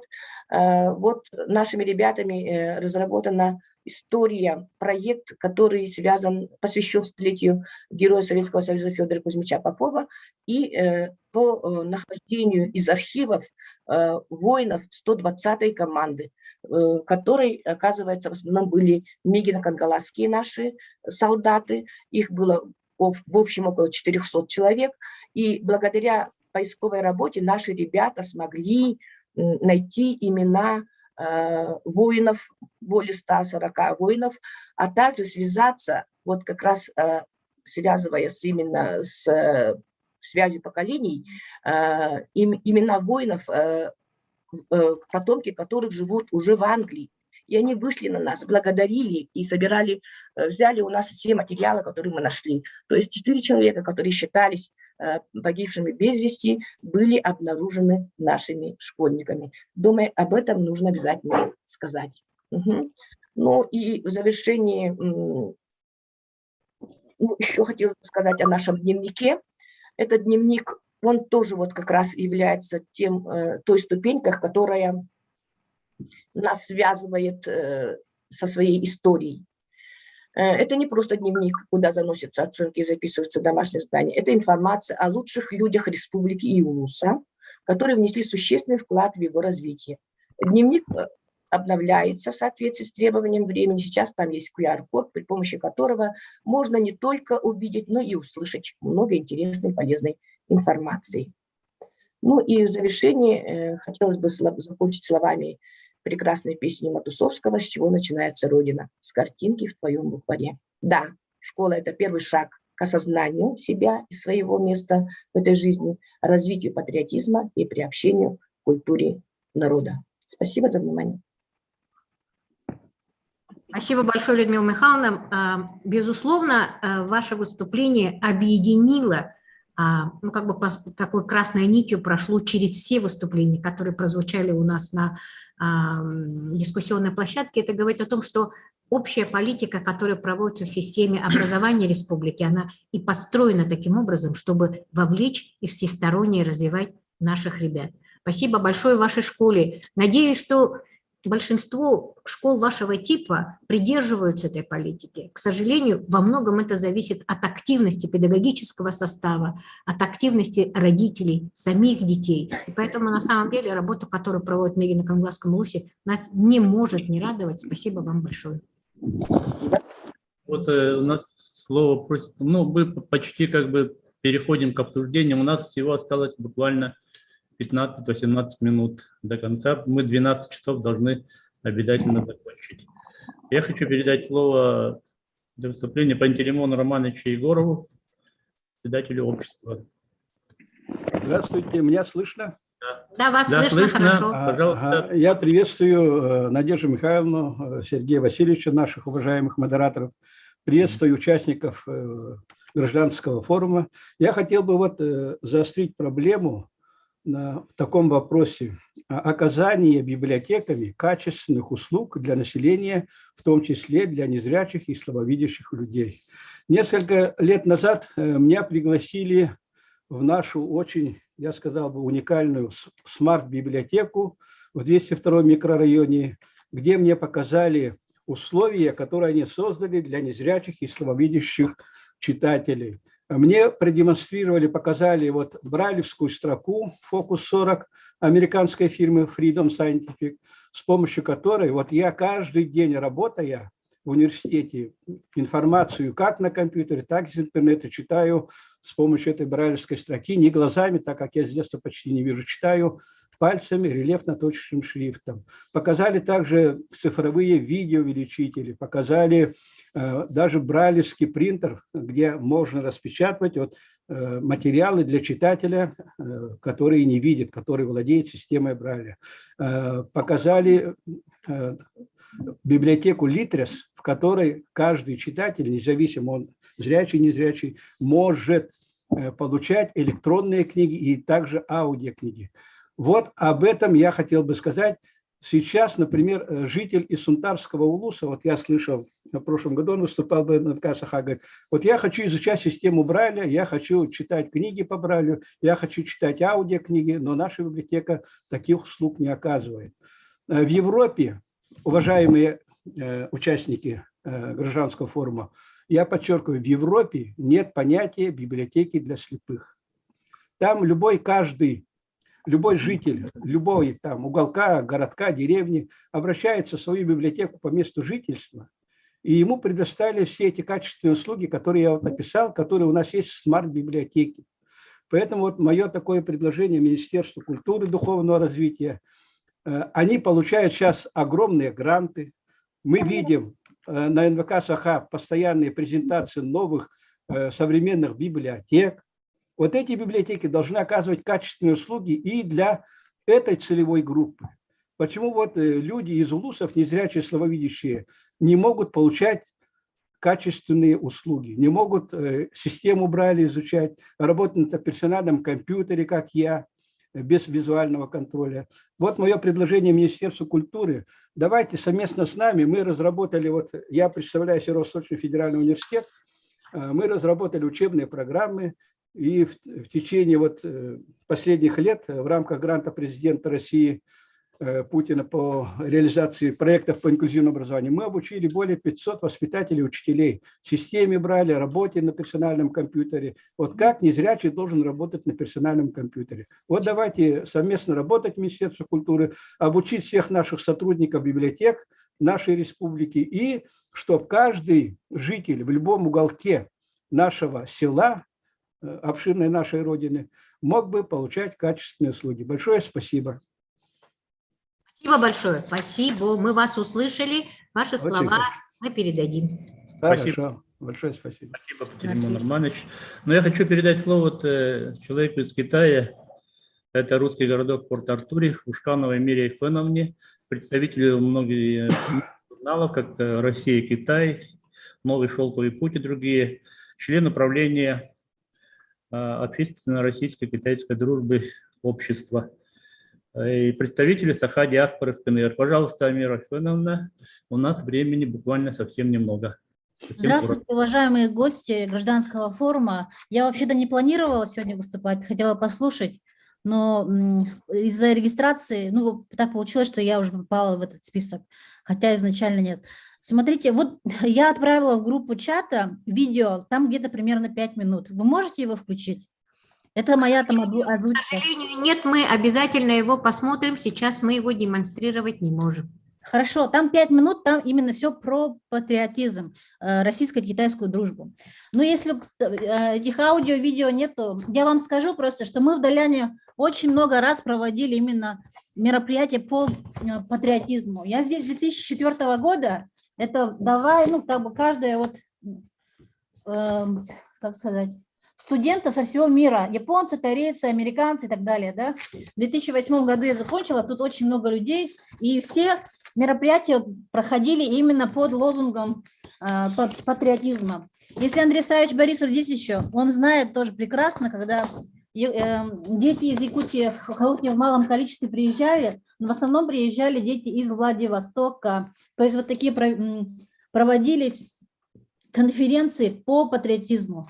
Вот. И насчет этого Приморский край очень активно работает с Китаем. Жаль, что вот началась пандемия, так бы могли бы, допустим, кадеты именно из Якутии приехать сюда вот с китайцами, ну как бы с детьми из Китая дружить. А отсюда дети могли бы в Якутию тоже ездить и дружить именно на почве, на базе патриотизм. Уже забываю язык свой. Андрея Савича Борисова тут очень любят и хвалят. Вот здесь, например, это журнал «Россия-Китай», там памятник советскому воину. Это находится в Порт-Артуре. Это нынешний район Даляня. Вот здесь вы можете видеть вот Андрей Савич, потом медиагруппа «Сетим», Мария Николая Христофорова, ну и Долянский хор русской песни, которые любят и помнят советскую армию, которая освободила в 1945 году северо-восток Китая. Понимаете, да? Что, то есть вот тут даже, ну, как бы это вот к столетию, в общем, к юбилею было издано вот такое, да, получается, издание, там, где Мао Цзэдун и Сталин, но это, конечно, очень такие глупые, да. Спасибо большое, очень приятно. Мы рады, что вы из Китая слушаете нас. Огромное вам спасибо. Это моя тема, я просто, мне приходится быть в этой теме, потому что у меня в крови и то, и другое. То есть я и за Китай, и за Россию. По паспорту я китаянка, но я всегда болею за свою родину. Поэтому даже был какой-то проект до пандемии, который Андрей Yi хотел приехать, привезти этих кадетов, но вот так получилось, что пандемия все как бы пока приостановила. Спасибо большое, спасибо за участие, спасибо, что вы с нами. Спасибо. И мне хочется передать слово Юрию Васильевичу Канатову. Да, Юрий Васильевич просит нас время для... Участники форума, я хочу выразить большое уважение выступавшему Дмитрию Ивановичу Соловьеву насчет учебника по истории Якутии, потому что в программе по истории России за 11 лет местная история проходит мимо. Это очень плохо. Ну, это очень нехорошо, я думаю, для воспитания конкретного нашего патриотизма. Все это, патриотизм начинается, наверное, с дома, с родины. И поэтому на изучение Древней Греции у нас есть время, а на изучение гражданской войны, которая вот столетие будет у нас, да, образование республики, у нас времени как бы нет. Поэтому ну, я просто хочу выразить солидарность с выступавшим Дмитрием Ивановичем и хотел бы сказать, вот другой вот мой ученик хочет выступить, пожалуйста, я ему дайте слово Прокопию Дмитриевичу. Мы вас услышали, спасибо большое. Спасибо. Вот Прокопий Дмитриевич, средней школы 33. Пожалуйста, Прокопий Дмитриевич, вам. Еще раз добрый день. Меня видно, да? Видно хорошо, да. Да. Уважаемые участники форума, конечно, не все выступления я сегодня услышал, но вот я хотел бы также вслед за Юрием Васильевичем отметить важность именно вот изучения локальной истории, то есть нашей региональной истории в системе вот прохождения материалов по истории России. В принципе, как бы это есть, современные стандарты на самом деле предусматривают, что нужно изучать региональную историю, но не всегда, может быть, удается. Плюс это можно было бы сделать через, допустим, внеурочную деятельность, которая сейчас у нас активно используется, либо вот как Дмитрий Иванович говорил о том, что необходимо действительно обновлять или создавать новые учебники, я с этим абсолютно согласен, либо как второй вариант можно было бы использовать, допустим, выпуск, организовать книг по определенным каким-то вот таким, ну, таким узловым таким моментам истории Якутии, например. Допустим, Первая мировая война, например, да, то есть адресованная для детей. Мало кто об этом знает, но из Якутии также участвовали в этой войне. В этом отношении также мне понравилось вот выступление коллеги из Алёпинского улуса, где оказывается, ведется такая работа по систематизации ну, персоналей, которые имели отношение вот к истории улуса. Если бы таких систем было бы больше, или вот в рамках, допустим, республики, это бы здорово, конечно, облегчило бы процесс изучения вот детей локальной региональной истории. Ну, примерно так. Еще раз спасибо участникам форума. Можно я скажу, да? Да, пожалуйста, можете выступить. Меня зовут Титова Антонина Степановна, я председатель общественной организации Лига женщин города Якутска. У меня такое предложение. Оно оказалось, в принципе, в России тоже реализуется. Например, присвоить имена солдат, которые ушли на фронт, присвоить эти имена классам школ республики, для того, чтобы каждый класс мог изучать, собирать историю, систематизировать, архивировать, делать и передать в музей или в администрации.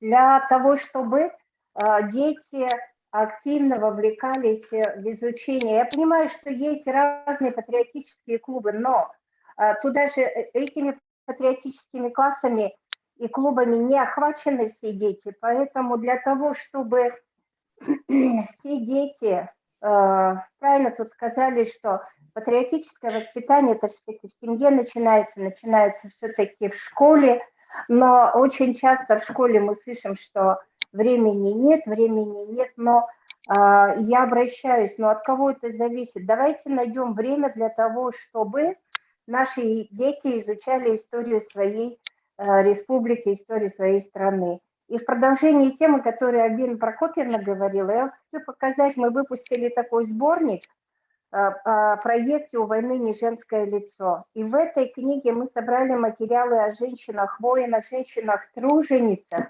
и женщинах, ну и матерях.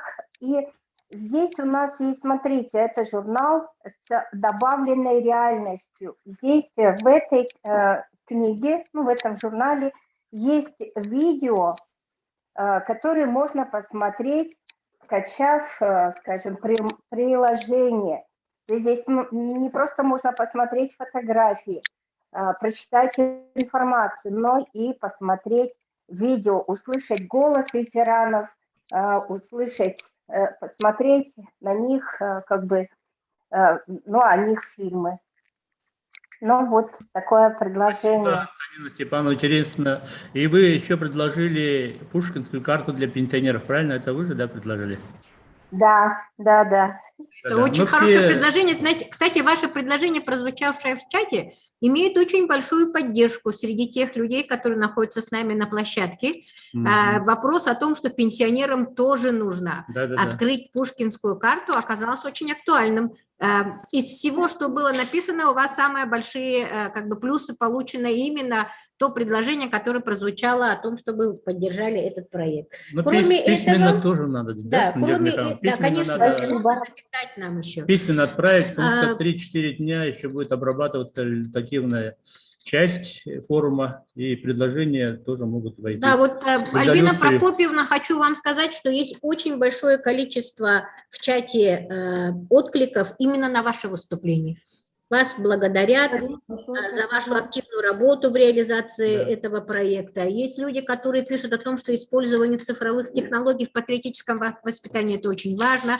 Сразу откликнулся наш федеральный университет. Они сообщили нам, что есть магистерская программа «Историко-культурное наследие», значит, и медиатехнологии. Они призывают всех, кто занимается оцифровкой памятников, материальных и нематериальных, поступить к нам в магистратуру, написали. Видите, вот на самом деле тема, которую вы открываете, очень большой имеет интерес.